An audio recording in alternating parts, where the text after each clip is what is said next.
So I've had some few things happen this week that have been on my mind that have taught me some life lessons that luckily I've learned from, but have kind of taken me through the mud to learn them. So one of the things I kind of wanted to tap into tonight was judging others. I didn't realize how big of judgment I gave to people until it kind of hit me right in the face the other night. So I had an experience the other night where my husband and I were on a date and we happened to stop in at Smith's and we're just grabbing some groceries before the next day. And so it was kind of late at night. And like I said, I never thought myself to be one to judge people, just the one to receive judgment. And I had an eye-opening experience. Aw, thanks, Cindy. Um, we ran into this lady that we didn't know her name, but we see her at the school. And every time that I have seen her, and this was at my kid's old school, I always looked at her as being a super ornery, snotty person. And one of the reasons being is the first experience I had with her was when I was pulling into the driveway of the school and she started yelling at me. She had the scowl on her face and she wasn't very nice to me at all. And it kind of gave me a bad taste in my mouth. That experience, I engraved in my mind that she's just this awful, nasty, snotty person. Well, the unfortunate thing is I would run into her a lot because when I was taking my kids to school at that school or picking them up, I was always terrified to be around her for fear of what she was going to say to bite my head off. And really, really unfortunate. So I obviously didn't know her very well, never took the time to get to know her very well, and didn't want to take the time to get to know her very well. But every time we were in public, my husband was always sweet. He would always be like, "Oh, hey, how you doing? How's your boy?" and everything, never knowing their names. So this time I figured I would kind of go out on a limb. And because I was embarrassed, my husband starts talking to her and our kids. And he says again, I says, well, I look at Jake and I start laughing. I say, well, I think we should kind of know her name, shouldn't we? Well, a crazy thing happens is we end up talking to her for an hour and a half there in the store. I could kind of see her body and her expression and everything lighten a bit. And she ended up telling us some really personal struggles that she was going through. Now, as we start to talk, my heart starts to melt and I start to feel super, super bad because I've sat here and I've judged her. I went off of one bad experience. Maybe she was having a bad day that day. I don't know what it was, but I ended up going off of that one experience to making myself think of her as a certain way. Not even thinking or caring that she has a heart and, she's open to having bad days too. So I kind of joked about that with her and she's like, yeah, my kids are saying they're really scared of me. And I kind of laughed and I was like, well, I was scared of you too, because the first day that my kids went to that school, you yelled at me for going in the wrong direction of the parking lot. And she started laughing. She's like, I think I might have just been having a bad day that day. Well, going on this, and not to sit here and nag or make anybody feel like I know the most about judging, but I'm going to talk to you a little bit about that just because I guess I happen to be really great at it. I go to church, I look at the things that people are wearing, kind of think, oh, this person looks nice. This person looks super happy with their spouse. Their kids are very reverent.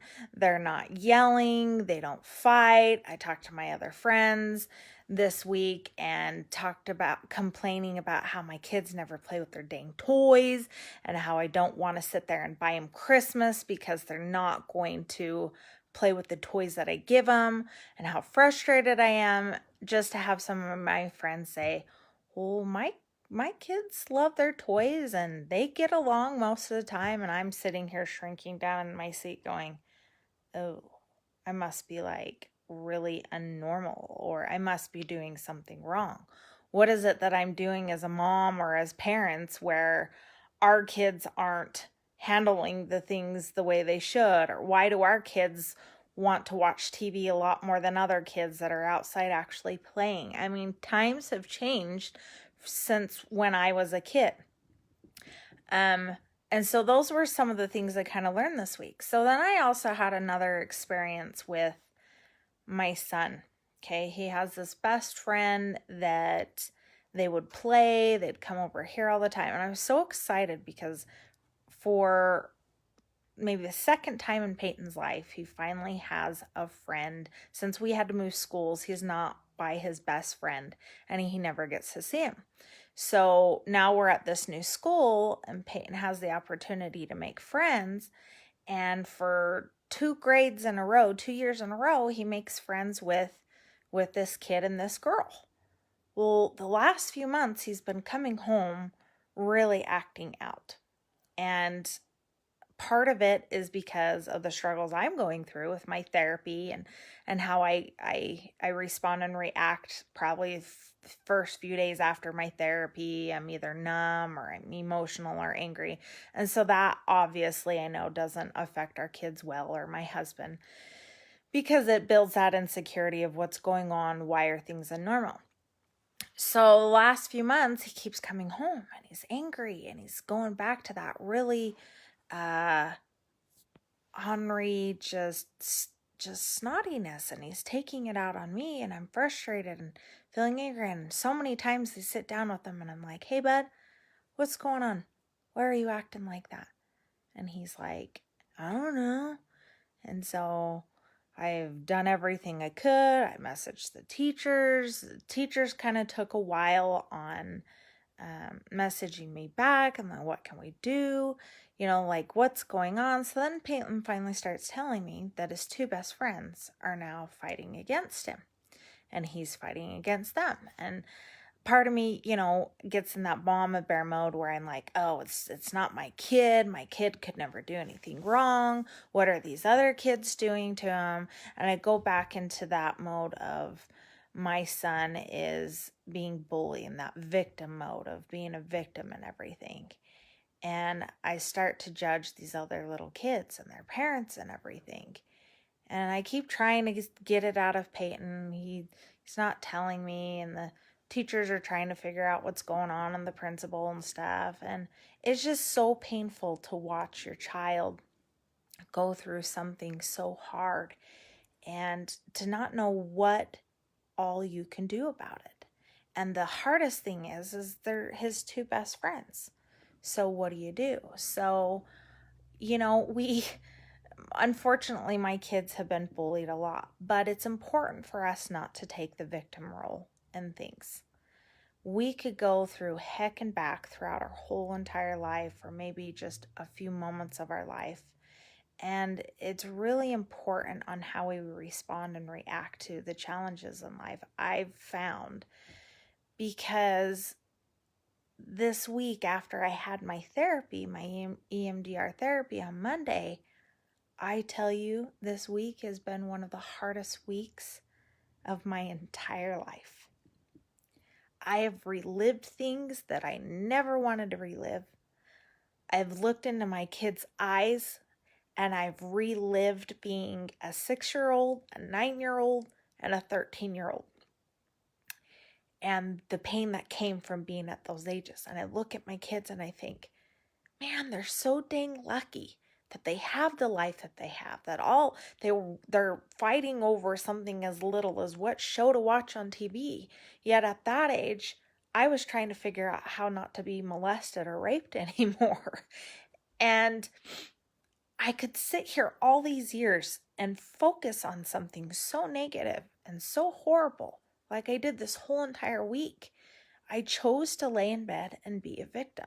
I chose to sit here, and part of it was just, it was such a powerful, miserable feeling from what we figured out, my doctor and I, was my brain continued to want to keep processing after the treatment instead of shutting down and letting my brain reopen to when it was time to get my therapy again. So my brain kept processing It's saying, come on, I want to get rid of this. I want to get healthy. I want to be fine again. And so every single thing that I saw my kid go through or my family went through this week, I internalized it, and it set me back right to where I was as a kid or as a teenager, as a child. And it was super, super painful. My kids would come up and hug me or touch me, and I felt like I was being taken advantage of again, all over again. So some of these things I couldn't necessarily control because of the therapy I'm going through. And you're probably saying, oh my gosh, that sounds miserable. Why would anybody want to do that therapy? Well, the saying goes is things always get worse before they get better, right? And I'm really holding on to that. So to connect all the things that I've been talking about tonight is we have the power most of the time within ourselves to be able to change the way we respond and react to things. I have had an experience quite a few times where I have been talking to some friends that have gone through heck and back in their lives. So I've kind of been able to empathize with them and have realized that they're not necessarily in the place that I am in life. It doesn't mean that they're bad people or anything. Love you, Mom. But it just means it breaks my heart when I see that they're not in a place where they feel like they can take action of changing their life around or getting a hold of things and realizing that the things that they're going through can be changed and things can get better. I have some friends that really, really, really want to be able to get married and have kids. And, they've kind of judged me and have admitted it of saying, well, look at your perfect life that you have. And you're just so happy with your husband. And I see all these pictures and I'm like, yeah, I am happy with my husband, but it's not a 24/7 thing. There's days where he really makes me mad. And there's days I'm sure I make him really, really mad. But and they say, well, at least you have a husband. And I'll be like, there'll be days that my kids piss me off or, they've really tried my patience. And then they'll say, well, be glad that you're able to have kids. And it's like, you're right. I should be grateful in my hardest of times and my best of times to be able to be grateful for what I have. And the hard thing that has been with me is my mind frame has lived so long in a negative setting, although there's been such good things too. And I'm starting to be able to stand back and look at the things that I've had for the last 14 years and be able to be like, hard work is what has got me where I'm at. It wasn't because somebody gave me a silver ticket and said, here you go, here's a great, wonderful life that you just won. No, in order to be able to get where we want to be, it takes hard work. It takes passion. It takes a drive and a little bit of some sort of a belief in order to be able to get where we're at. So many of us, all of us have gone through something in our lives where it has either pulled us down or made us stronger. Do we want to be just a survivor in life? Do we want to just be a victim of something? Or do we want to be something that thrives, that succeeds and is successful, letting go of judgment of others? Because we don't know what they're going through until we walk in their shoes. And that won't ever be something we have to do, is walk in their shoes. So the best thing that we can do is we can either help them out or keep our mouth shut, because we have no idea how hard life has been for that person. It's crazy and amazing at how many different life roles I've seen with all my different friends and the people that I meet on a daily basis, and how trusting and non-trusting people are. I've had to learn a lot of these things, and one thing that I've learned this week is to take power. People strive so hard in life to be able to have some sort of control in their life, and it can be the good kind of control or it could be the bad kind of control. The good kind of control that we want to be able to have is what we do with our day every single day. Do we have the power and ability to be able to wake up and choose which direction our day is going to go. We stub our toe. Is that going to be something that we're pissed off and angry about and focus on all day long? Or is it going to be something that we go, ow, dang it, that really flipping hurt. But if I don't hurry up, I'm going to be late for work. Today's going to be great because I have I got to get done. And think about the fun and exciting things that we get to do at the end of the day. It's in our power, you guys, to be able to get where we want to be in life. And it's okay to have those down days.